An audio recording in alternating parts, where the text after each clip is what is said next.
La belle dame que vous voyez, c'est une influenceuse camerounaise au nom de Madame Copper, son nom de scène, mais son vrai nom c'est Stéphanie. Je ne la connaissais pas, mais j'ai vu ses vidéos être partagées. Les gens pleuraient sur TikTok, sur Facebook. Les gens sont vraiment très touchés et ça m'a également fait très mal. Je suis allée sur ses réseaux sociaux.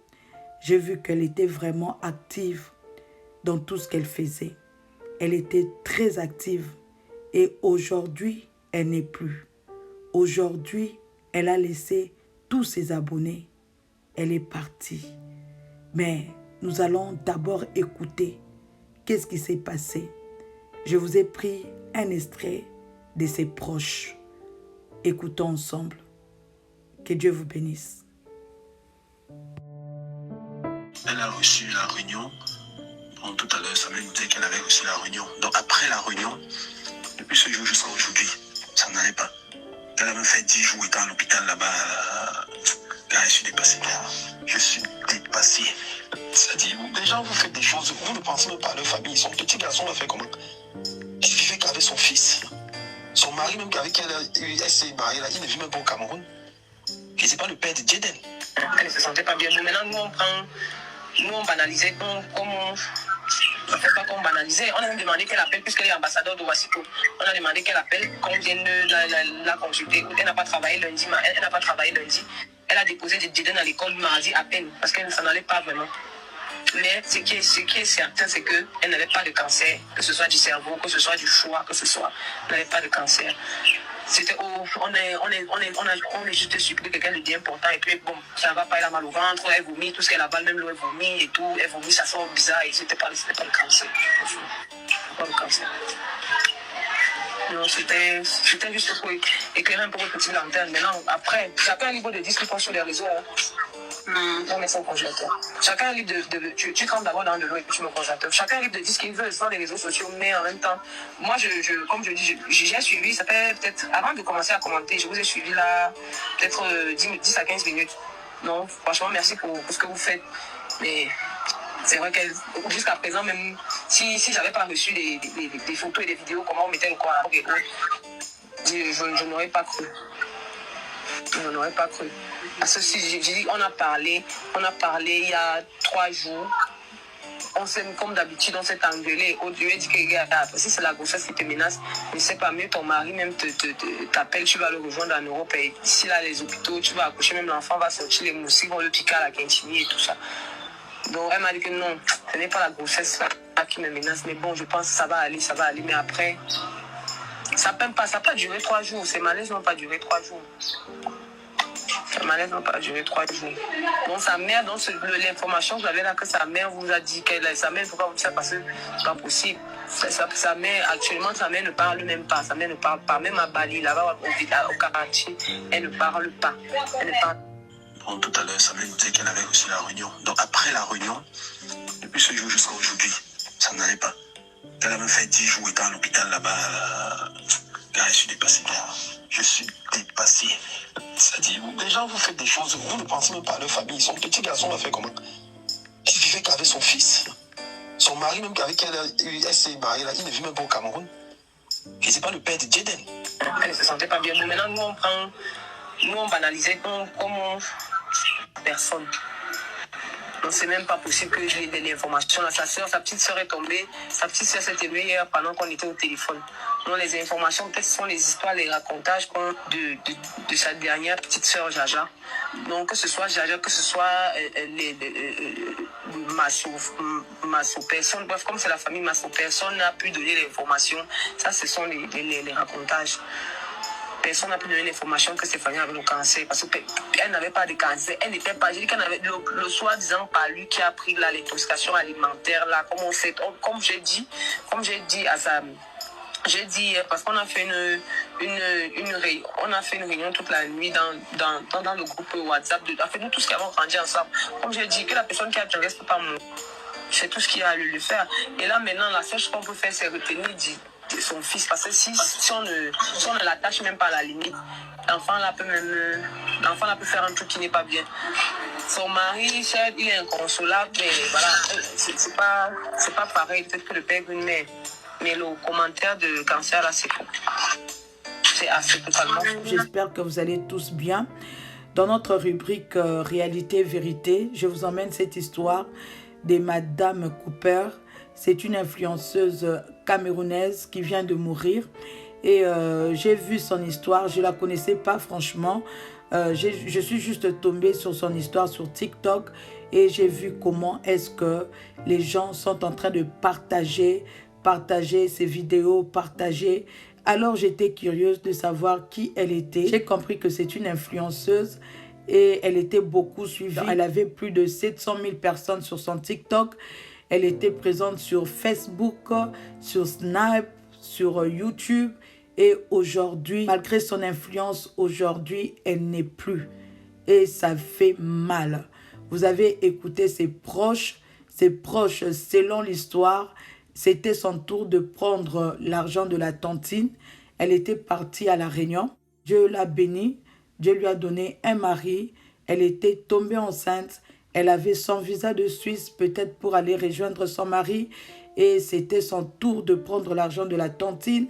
Elle part prendre son argent, elle mange là-bas et lorsque elle revient, elle fait l'intoxication alimentaire. Elle avait très mal au ventre, elle a commencé à vomir, elle ne se sentait pas bien.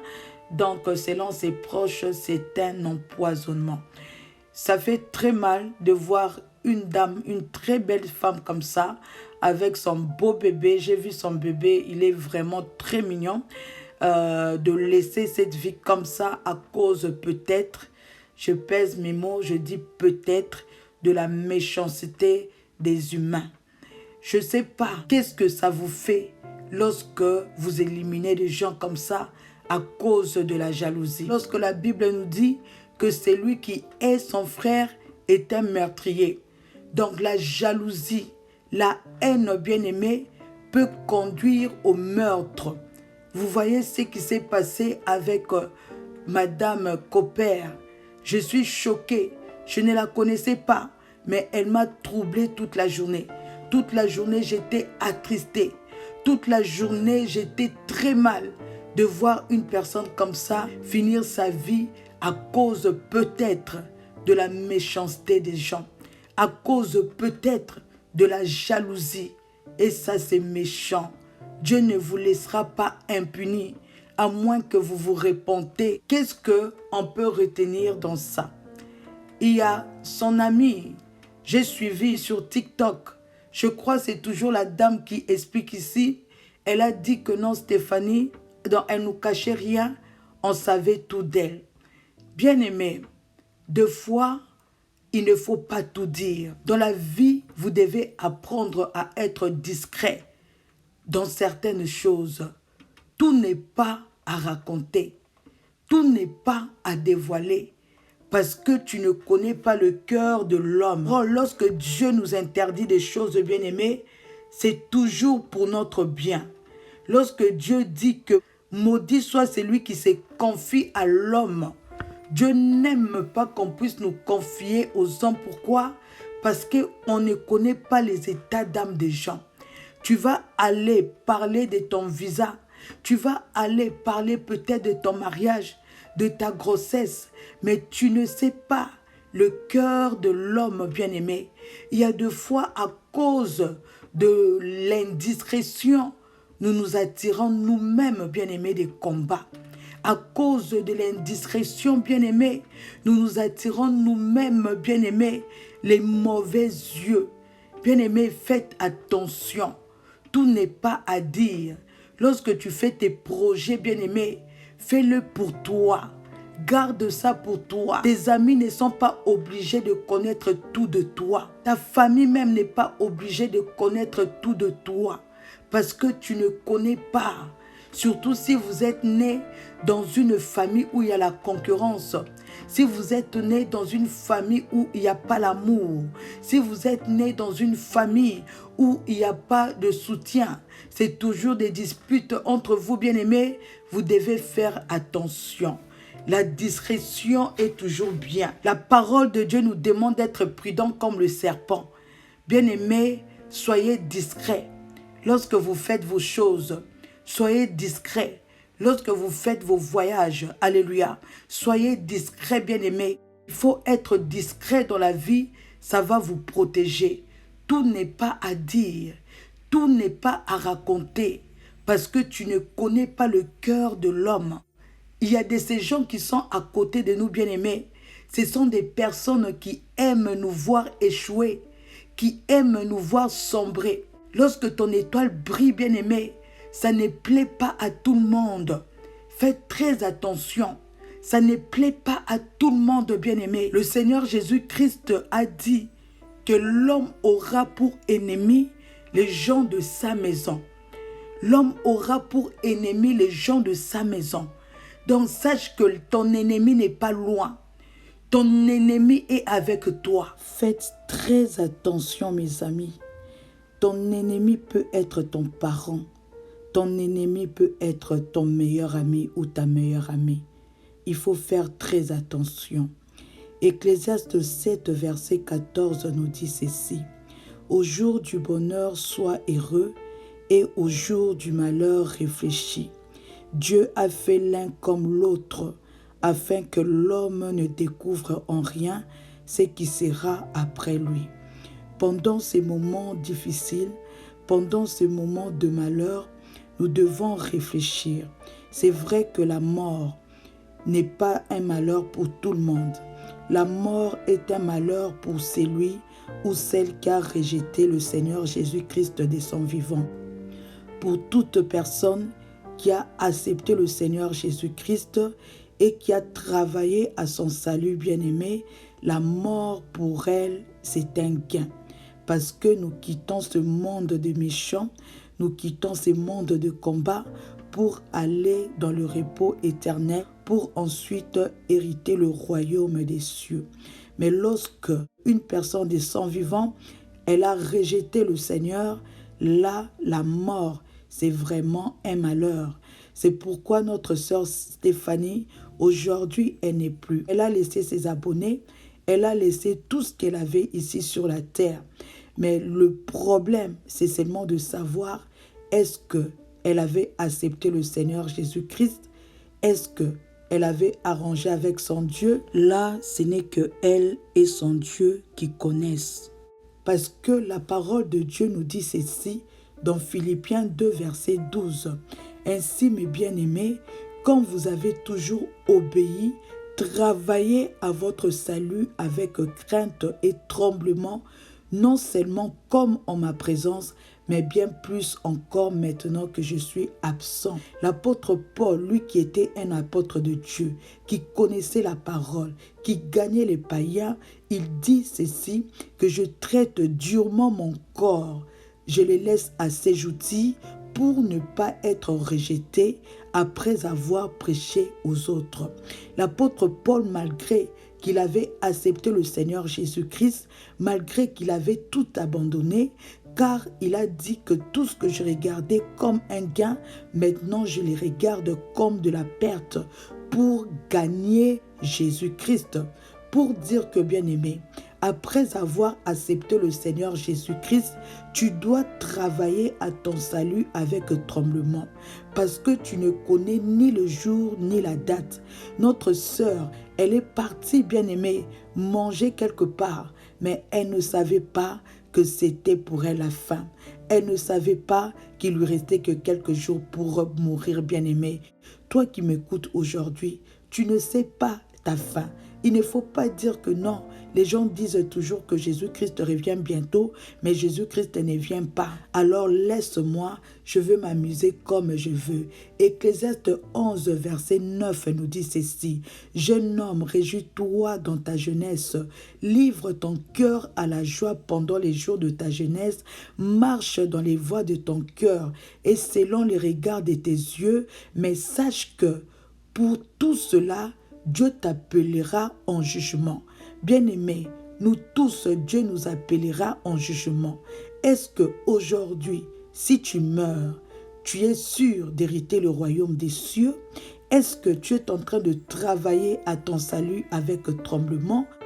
ou tu es toujours dans les plaisirs de ce monde, bien-aimé. C'est lui qui est ami du monde, s'est fait ennemi de Dieu. Lorsque tu aimes le monde, bien-aimé, tu t'es fait ennemi de Dieu. Il ne faut pas vous fier à ce qui se passe sur les réseaux sociaux. Parce que je vois les jeunes filles, les jeunes mamans, comment sur les réseaux sociaux s'insultent, comment ils se disputent. Dans mon pays, ils disent qu'on appelle ça rando. Bien-aimé, le jour que tu vas mourir, les gens avec qui tu fais les randos là ne seront pas avec toi. Les abonnés qui te supportent, bien-aimé, ne seront pas avec toi. Les gens, bien-aimés, qui t'applaudissent pour encore et encore insulter, ne seront pas avec toi. Au jour de jugement, bien-aimé, ou même le jour de ta mort, la mort, bien-aimé, ça passe comme ça. Dans une seconde seulement, soit tu vois les anges bien-aimés venir te récupérer parce que tu avais accepté le Seigneur Jésus-Christ, parce que tu as craint le Seigneur Jésus-Christ pendant que tu étais sur la terre et que tu avais travaillé ton salut avec tremblement. Soit bien-aimé, tu verras les démons venir directement commencer à te frapper, t'insulter et t'emmener, bien-aimé, dans le séjour de mort. Aujourd'hui, notre sœur, elle n'est pas là, bien-aimée. Aujourd'hui, elle-même, elle est seule face à sa réalité. Elle est seule, bien-aimée. Soit elle est dans le lieu de repos, soit elle est dans le séjour de mort. Matthieu 7, verset 21 nous dit ceci. Ceux qui me disent Seigneur, Seigneur, n'entreront pas tous dans le royaume des cieux, mais celui-là seul qui fait la volonté de mon Père qui est dans les cieux. Plusieurs me diront en ces jours-là, Seigneur, Seigneur, n'avons-nous pas prophétisé par ton nom? N'avons-nous pas chassé des démons par ton nom? N'avons-nous pas fait beaucoup de miracles par ton nom? Alors je leur dirai ouvertement, je ne vous ai jamais connu, retirez-vous de moi, vous qui commettez l'iniquité. Bien-aimé, la mort est réelle. Après cette mort, on ne mourra plus. Soit nous allons aller au paradis pour l'éternité, soit nous allons aller souffrir en enfer, bien-aimé, pour l'éternité. Le Seigneur Jésus-Christ a dit, je vous dirai que je vous ai jamais connu, vous qui commettez l'iniquité. Et nous savons tous que l'iniquité, c'est quoi? Lorsque tu choisis de vivre, bien-aimé, dans un péché, tu fais de ces péchés ton style de vie. C'est-à-dire une personne qui aime insulter. Tous les jours, elle se réveille et elle insulte sur les réseaux sociaux. Elle vit dans l'iniquité. Une personne bien-aimée peut tomber dans l'adultère, mais lorsque tu continues dans ça, tu fais de ça ton style de vie, sache que tu vis dans l'iniquité. Lorsque tu es un copain, tu couches avec ton copain, avec ta copine bien-aimée, sans vous marier, et c'est votre vie bien-aimée, sachez que vous vivez dans l'iniquité. Et le Seigneur Jésus-Christ a dit, toutes ces personnes-là qui vivent dans l'iniquité n'entreront pas dans le royaume des cieux. Bien-aimés, donnez vos vies au Seigneur Jésus-Christ. Nous qui avons donné nos vies au Seigneur Jésus-Christ, nous ne sommes pas bêtes. Parce que, bien-aimés, on a compris que après cette mort, on ne mourra plus. Après cette mort, il y aura le jugement. Après cette mort, bien-aimée, soit ça sera la gloire, soit ça sera les pleurs pour l'éternité. Donne ta vie à Jésus-Christ. Donne ta vie à Jésus-Christ. Arrête de suivre la masse. Arrête de suivre, bien-aimé, tout ce qui se passe là sur les réseaux sociaux. Servez le Seigneur. Donnez vos vies au Seigneur Jésus-Christ. Parce que le Seigneur Jésus-Christ est la lumière. Le Seigneur Jésus-Christ est la paix. Dans le monde, bien-aimé, il n'y a rien. Dans le monde, c'est la jalousie. Ce sont les tueries, bien-aimés, les meurtres, l'orgueil, bien-aimé, les insultes, bien-aimé. Le monde vous détruit. Lorsque Dieu te demande de faire quelque chose, bien-aimé, obéis. Parce qu'il est Dieu. C'est un Dieu qui voit tout. C'est un Dieu qui connaît tout. Bien-aimé, si tu n'as jamais donné ta vie à Jésus-Christ, je veux t'aider à le recevoir. Parce que c'est très important. Lorsque tu reçois le Seigneur Jésus-Christ comme ça, ton nom est écrit dans le livre de vie.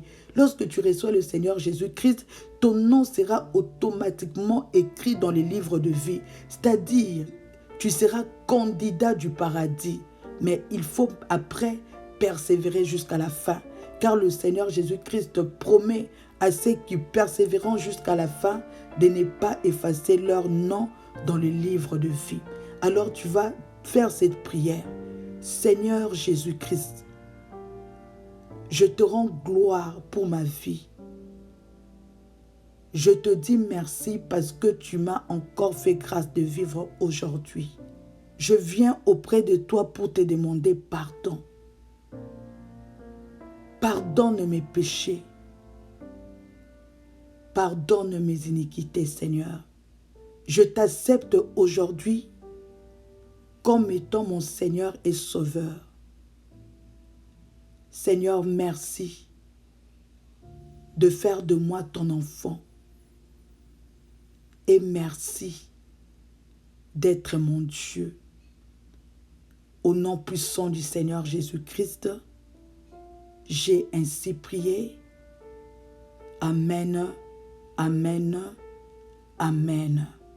Que Dieu vous bénisse, bien-aimés.